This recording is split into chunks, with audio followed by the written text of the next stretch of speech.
चलिए तो हम लोग दूसरा प्रश्न देखने वाले हैं। कहता है कि एक भी 5, 15, 25 और 35 के प्रथम 50 पदों का योगफल ज्ञात कीजिए। इसके पहले वाले हम लोग सवाल में देखे थे, यानी कि 1 नंबर में उसमें कहा था पद ज्ञात करने के लिए, ठीक है ना। और 2 नंबर प्रश्न में दिया है कि 50 पदों का योगफल ज्ञात करने के लिए। तो ऐसे प्रश्नों को हम लोग कैसे हल करेंगे, चलिए देखते हैं। सबसे पहले हम लिखेंगे हल, ठीक है ना। और लिखेंगे क्या चीज, पहला पद यानी कि a बराबर कितना हो जाएगा, तो जो पहला दिया हुआ उसको ये मानते हैं कितना हो जाएगा 5। उसके बाद से लिखेंगे d, तो d का वैल्यू कितना हो जाएगा, तो दूसरा पद में से पहला पद घटा देना, यानी 15 में से क्या करेंगे 5 को घटा लेंगे। तो 15 में से अगर 5 को घटाते हैं तो कितना हो जाएगा हम लोग का 10। उसके बाद से देखिए कहता है कि 50 पद, यानी कि जो पद दिया है इसकी वैल्यू क्या मानेंगे n का वैल्यू कितना हो जाएगा 50। अब कहता है पदों का योगफल ज्ञात कीजिए। तो जब पदों का योगफल ज्ञात करने के लिए कहेगा तो उसके लिए हम क्या करेंगे, एसएन का फॉर्मूला लगाएंगे। लिखेंगे कि एसएन बराबर क्या लिखेंगे, एसएन बराबर n/2 into 2a plus n-1/d into। अब इस फॉर्मूले को हम क्या करेंगे, हल करेंगे। अब देखिए कहता है कि n/2 क्या कह रहा है, n/2 का हल करने के लिए तो क्या करेंगे, n का वैल्यू कितना दिया है तो 50 दिया है, तो हम लिख देंगे n की जगह पर 50 बटे 2 है तो 2 इंटू दिया है इंटू 2 है तो 2 गुणे कहता है कि a की वैल्यू कितना दिया है 5 दिया है, तो 5 यहां पर प्लस देंगे, प्लस है तो प्लस इंटू है तो इंटू n का वैल्यू कितना दिया है 50, लिख देंगे 50, माइनस है तो माइनस, 1 है तो 1 इंटू कहता है d का वैल्यू कितना आया है 10, तो हम लिख देंगे 10 इंटू लगा देंगे। अब देखिए 50/2 लिखा है तो 10/2 लिख देंगे इंटू देखिए 2 से और 5 से गुणा करेंगे, 2 5 कितना हो जाएगा 10, प्लस है तो प्लस 50 में से 1 घटाएंगे कितना हो जाएगा 49, आगे क्या हो जाएगा जो 10 लिखा जाएगा गुणा में आ जाएगा इंटू फिर लिखेंगे 50 बटे 2 इंटू 10 प्लस। अब देखिए दोनों से गुणा करेंगे 49 और 10 से, तो 49 और 10 को गुणा करके कितना हो जाएगा 490 इंटू फिर उसके बाद से लिखेंगे 50/2, इन दोनों को जोड़ेंगे कितना हो जाएगा 500, ठीक है ना। अब देखिए जो ये दिया है 50/2, इसको 2 से कटाएंगे कितने बार में कटेगा, 2 से कटेगा 25 बार में, कितने बार में 25 बार में, लिखेंगे 25 गुणे 500। अब देखिए ये दोनों को गुणा करेंगे तो आसान तरीका है गुणा करने के लिए, 0 डाल दिया तो डबल 0 लिख देंगे, 5 के पढ़ा 5 25 के 5 हाथ 5 से 2 5 में 10 10 2 कितना देगा 12, ये हम लोग का राइट आंसर हो जाएगा। चलिए तो हम लोग तीसरे प्रश्न की तरफ देखते हैं। कहता है 80 7 21 35, 49 डैश डैश का कौन सा पद 343 है, ठीक है ना। तो देखिए इसमें क्या पूछ रहा है कि कौन सा पद है 343, तो इसके लिए हम क्या करेंगे हल दे देंगे। उसके बाद से क्या लिखेंगे प्रथम पद मतलब होता है कि जो पहला पद दिया हो, एपी का प्रथम पहला पद कितना दिया है 7 दिया है, तो हम लिखेंगे a बराबर 7। उसके बाद से इसमें भी d का वैल्यू डालेंगे, तो d का मान यानी समांतर डायरेक्ट लिख देगा कि d।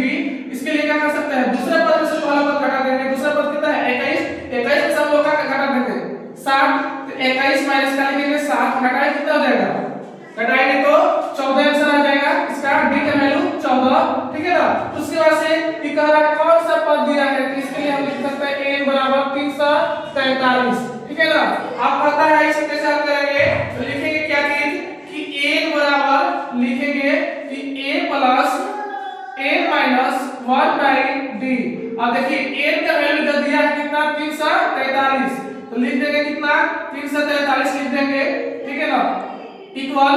अब a है कह रहा है a की वैल्यू कितना दिया है 7, तो हम लिखेंगे 7 प्लस है तो प्लस इंटू कहता है a का वैल्यू दिया नहीं है क्योंकि कौन सा पद में n का ही वैल्यू ज्ञात करना है, तो लिखेंगे a माइनस 1 है तो 1 d का वैल्यू कितना दिया है 14।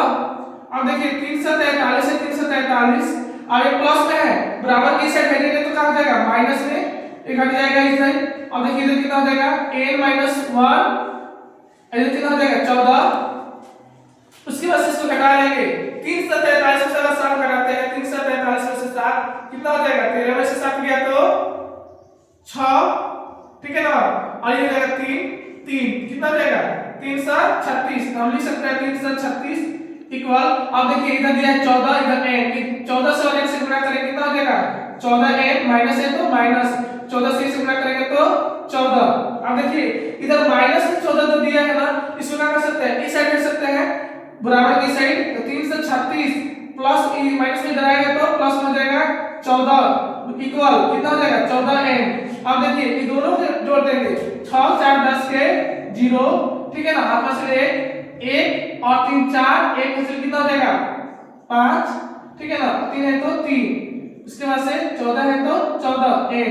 अब लिखेंगे कि इसलिए n बराबर 350 बटा 14। अब इसको कटा लेंगे, देखिए कि कट रहा है नहीं, 14 से हम लोग भाग देते हैं किसमें 350 में, तो 350 में हम भाग देते हैं 14 से, कितना हो जाएगा 14 दूना 28, ठीक है ना, इसको घटाएंगे तो कितना हो जाएगा 7 0 14 पचे 70, ठीक है ना। अब इसको कटा देते हैं, n का वैल्यू आएगा कितना 70, यही हम लोग का कहां हो जाएगा राइट आंसर होगा। चलिए अब देखते हैं अब प्रश्न संख्या 4 कहता है कि 3 अंकों की कितनी संख्या ऐसे विभाज्य है। तो ऐसे प्रश्नों को कैसे हल करते हैं, सबसे ज्यादा बोर्ड में पूछे जाने वाला प्रश्न भी यही है। तो देखते हैं क्या चीज कहता है, 3 अंकों की कितनी संख्या ऐसे विभाज्य है। तो सबसे पहले हम लोग जानेंगे कि 3 अंकों की संख्या होती क्या है। तो देखिए 3 अंकों की सबसे छोटी संख्या होती है 100, कितना होती है 100, और सबसे बड़ी संख्या कितना हो जाएगा 999। तो क्या करेंगे, देखिए तो 7 से विभाज्य है कि नहीं। तो ध्यान रखिए 3 अंकों की सबसे छोटी संख्या 100 होती है, जो कि 7 से विभाज्य नहीं है। विभाज्य मतलब होता है कि भाग देने में पूर्णतः कट जाए, ठीक है ना। तो क्या हो जाएगा, सबसे पहले हम लिखेंगे कि इसमें 3 अंकों की जो सबसे छोटी संख्या है जो कट जाए 7 से, तो 105 तो लिख सकते हैं क्या चीज, यहां पर लिखेंगे 105। इसके बाद से 105 में हम लोग 7 प्लस कर देंगे, कितना हो जाएगा 112, ठीक है ना। उसके बाद से कितना हो जाएगा 112 में 7 प्लस कर देंगे, कितना हो जाएगा 119 डैश डैश, ठीक है ना। उसके बाद कहता है कि लाइन वाली संख्या यानी अंतिम पद ज्ञात करना है।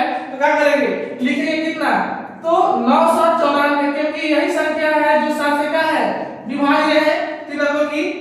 तो क्या करेंगे, सबसे पहले इसको मानेंगे a बराबर कितना हो जाएगा 105, d बराबर लिखेंगे कितना 112 में से क्या करेंगे 112 में से 105 घटा देंगे, कितना हो जाएगा 7, और इसको वैल्यू मानेंगे कितना a बराबर कितना मानेंगे 994। अब देखिए इसको कटा के हल करते हैं, कितना a बराबर a plus n minus 1 by d।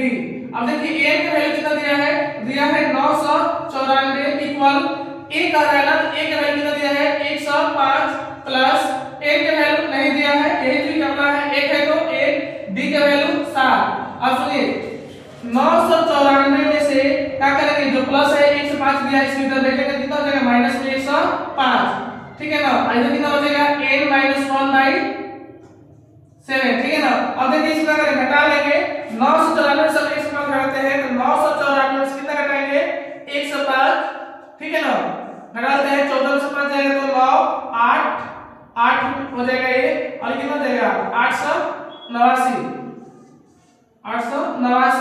अब इसी से गुणा करेंगे 1 से 7 से गुणा करेंगे 7 हो जाएगा, माइनस है तो माइनस 1 से और 7 से गुणा करेंगे तो 7। अब देखिए जो माइनस में 7 है ना इस साइड भेज देंगे 8 9, इसको भेज देंगे इस साइड को, कितना है प्लस में 7 कितना हो जाएगा 7 है। अब देखिए दोनों ऐड कर देंगे कितना हो जाएगा 9 7 कितना हो जाएगा 16 के 6 8 1 8 कितना हो जाएगा 9, उसमें से 8 है तो 8 ही रहेगा। अब देखिए इस साइड 7 n दिया है, आप लिखेंगे इसलिए n बराबर 896 बटा में 7। अब जाहिर इसे क्या करेंगे 7 से भाग देंगे, कट रहा है नहीं कट रहा है, तो देखिए क्या के 7 से भाग देते हैं 896 में, तो कटेगा नहीं 7 का 7 1 9 7 गुना 14 माइनस करें इस कट जाएगा 9 में से 4 लेके तो 5 और 7 8 56 हो गया, एक उत्तर कट गया। इसका मतलब हो गया कितना आंसर आएगा इसका, इसको कटाएंगे तो n का वैल्यू आ गया है 128, जो कि राइट आंसर है।